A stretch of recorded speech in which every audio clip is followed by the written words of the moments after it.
What things do you do that you know you shouldn't do? Anyone got anything that comes into mind? Brave enough to say, yes.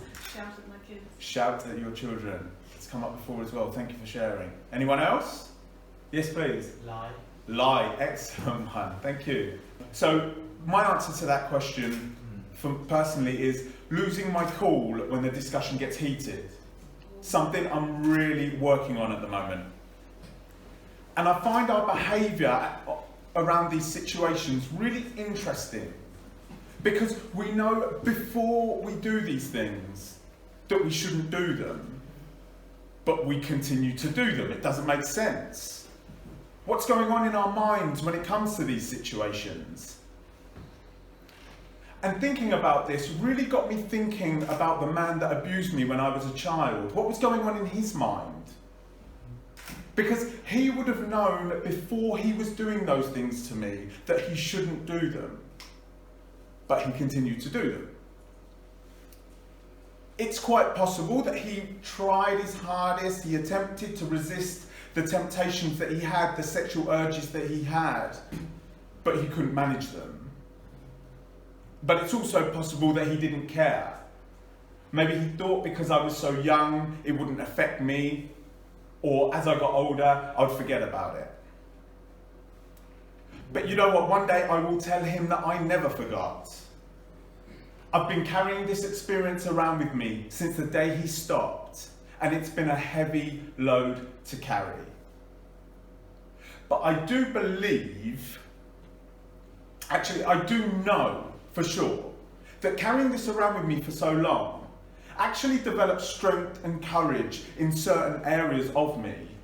And I'm very thankful that I had that reaction to that experience as I grew into a young man.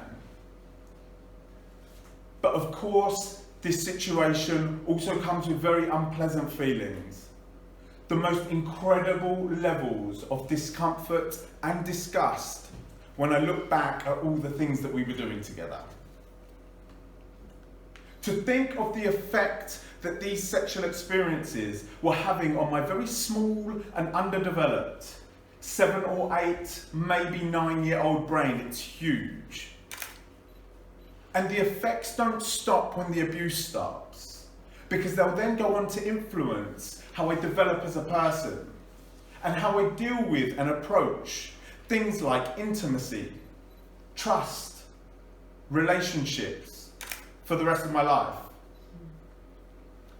I do wonder what part this has had to play in the fact I've never had an intimate relationship before. It's always been casual, friends with benefit type arrangements, and I'm 33 years old now. Is there something that's deeply ingrained inside of me that steers me away from these situations? Cleverly making me interested and passionate about so many other things, except for getting close to someone. Who's even doing this steering? Who's even controlling this? Because I don't feel like I'm doing it consciously. Maybe it's that young boy that I was, he's still inside of me. And he's like, don't get close to anyone. Remember what happened when we got close to that man. So that's heavy stuff. And for me, what I've explained, discussed, is a great example of somebody who has continued to do what they know they shouldn't do. And it's resulted in the most incredible levels of damage and destruction. And that's why I feel so passionate, strongly, about the question that we opened with. What things do you do that you know you shouldn't do? It's probably not a bad idea for us to begin paying some attention to these things, at least to reduce the amount of times that we do them.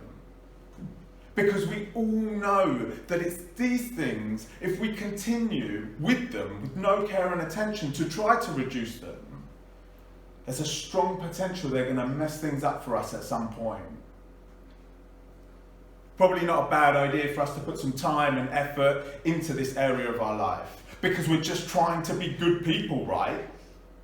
Like, what better thing is there for us to aim for in this life? Thank you.